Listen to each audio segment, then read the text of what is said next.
Welcome to episode 5 of Daniel Grant Economics, and today we are focusing on something that combines some of the skills that we used in previous videos. Today we are focusing on how to derive the demand curve using both the Cardinalist and the Ordinalist approach. That's it, just deriving the demand curve using those approaches. All of that this episode. Nice like a pie. Before we even delve into deriving the demand curve using both Cardinalist and Ordinalist approach, we need to first ask ourselves, what is a demand curve? Like, how do we draw that? How does it look? And of course, the demand curve derives itself from the first law of demand. So tell me, how is a demand curve sloped? And if you don't know, I'm going to give you a little hint.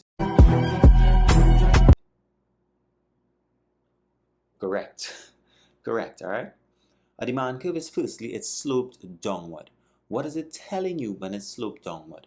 Well, you need to ask yourself what exactly is portrayed on the axes. For the demand curve, you're going to have two things. One being price and the other being quantity. It's important for you to know that in order for you to derive any demand curve, you are going to need those two variables or some way of knowing what those two variables are. And you're going to understand what I mean by that. You need both price and quantity in order to draw a demand curve. That is the first thing you need to know. Allow me to illustrate using open board. Good. Now we're on open board, we can see our axes. One contains price and the other contains quantity. Our x-axis contains the price variable and our y-axis explains the quantity variable. These are the two variables that are necessary for us to draw, for us to illustrate a demand curve. This is what you need. Demand is portrayed using these two variables, and the first law of demand is exactly what is shown. Based on our hints, we know our demand curve has a particular slope. It's a downward slope. But what does this say to us given these two variables?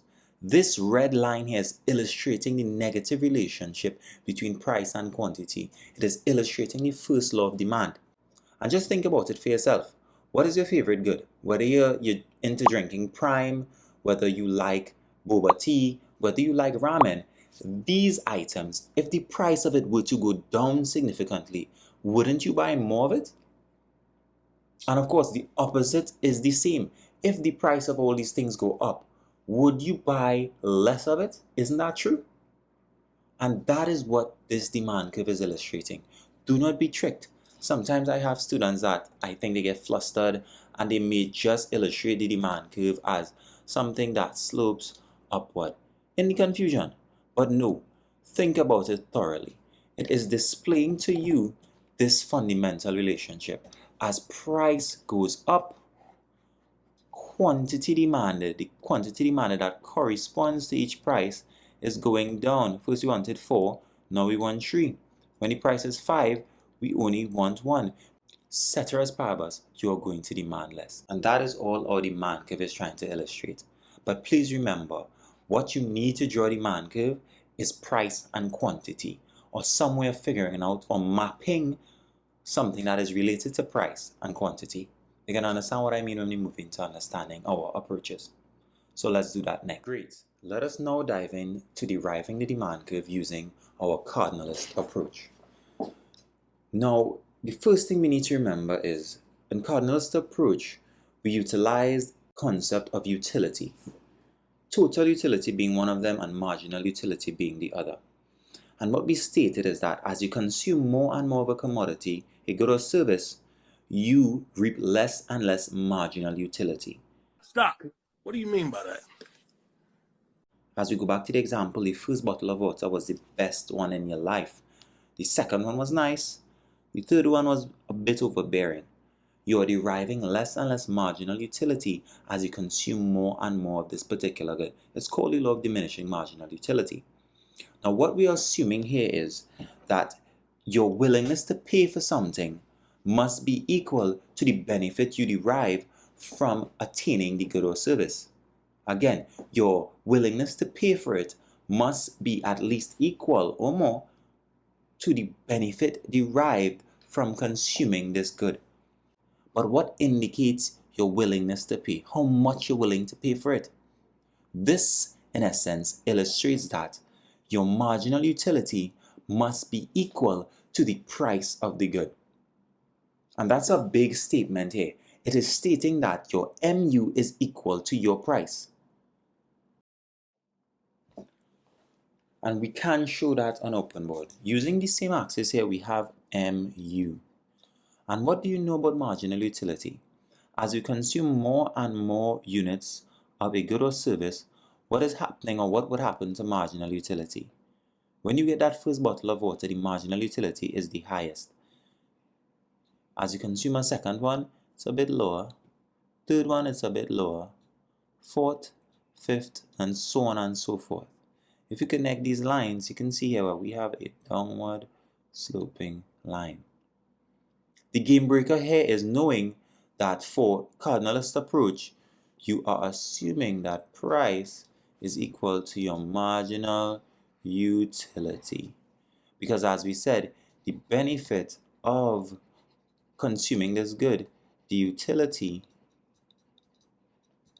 must be equal to what you're paying, must be equal to the price of the good. So benefit, the benefit of consuming an additional unit of a good or service, and that's the key part as well, the benefit of consuming an additional unit of a good or service must be equal to the price that you're going to pay. Therefore, you're going to have to know that price is equal to MU. So in any question, once they give you MU, you have to assume this is equal to your price. And most times they give you the quantity that you're going to demand at every price. Once you have these two variables, price and quantity, your demand curve is easy to get. That is deriving the demand curve using the cardinalist approach. Let's move on. This is also important to note as well. Consider for some reason the MU of consuming a slice of pizza. The next slice of pizza is going to be 10. And the price of the slice of pizza is $5. What is going to be your MU per dollar here? Dividing your MU by your price. Well, you're going to get 2. Now consider the price of this slice of pizza were to decrease to $2.50. The MU is still 10 and the price is now 2.5. What is your new MU per dollar? It's going to be 4. Now the question is, if you're getting more satisfaction per dollar, it means you're going to demand more of this particular good or service because your satisfaction has increased compared to when you were paying $5. When it's now $2.50, your satisfaction per dollar has gone up. You're going to demand more of this particular good. That is also important to understanding this theory as well. And now for the ordinalist approach. Now if you remember the ordinalist approach, it used indifference curves. It used the price of 2 goods or 2 services, or 1 good or 1 service, and it also utilized the consumer's income. Now, for this understanding, we are going to assume 2 things.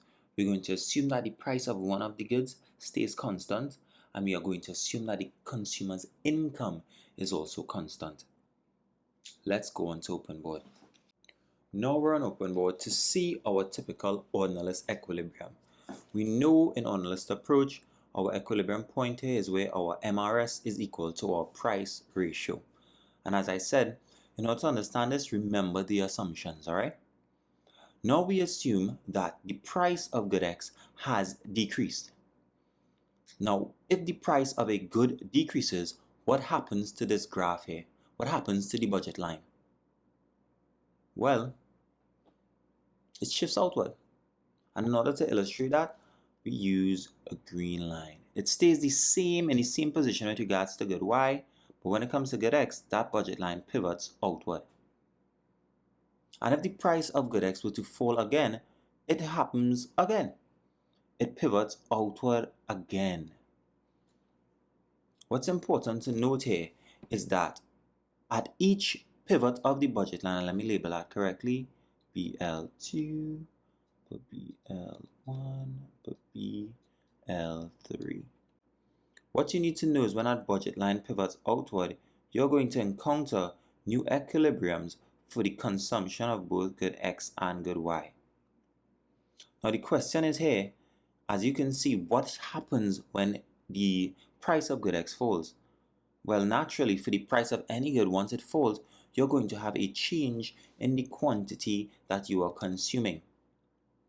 And let's take a look at this. On our first equilibrium, we were consuming this amount, and let's call this 5. Second equilibrium, we were consuming this amount, 8. Third equilibrium, we were consuming this amount, 10. Now for these types of questions, typically they tell you, let's say the price of good X started out at 20. They tell you, hey, the price of good X would have fallen to 15, the price of good X would have fallen to 10.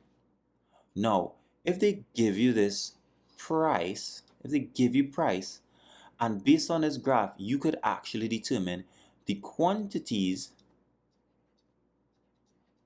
What else do you need to draw a demand curve? Gotcha. Gotcha. As I said, you have price here and you have quantity. You can use these variables even right now. Pause this video and draw the graph. And if you don't get this diagram, the typical downward sloping demand curve, then no, you're doing something wrong. Because it illustrates the same law of demand that we've been trying all the time. You could pause this video right now and draw out this information here, and you're going to get the typical demand curve showing the first law of demand. It is rather simple to derive it using Ordinalist approach, in my opinion, and I hope you'll understand. So for Ordinalist approach, we are looking at how the consumer chooses to consume more and more goods as the price comes down.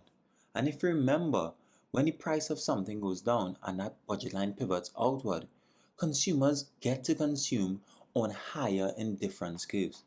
And if they're operating on higher indifference curves, they are consuming more and more of that particular good or service. As the price of the good fell, they get to consume on a higher indifference curve. The quantity demanded of the particular good goes up. And if you run that back, I'm not seeing anything different to the first law of demand. As price goes down, quantity demanded increases, vice versa as well. That is why you get that downward sloping demand curve. Whereas price decreases, quantity demanded is going to go up. And that has been our 5th episode of Daniel Grant Economics. If you liked the video, please consider subscribing to the channel and letting me know in the comments which part stood out to you. Did it help? What else can I do better in this video to make things stand out for you a bit more? Thanks. See you all next time. That was easy.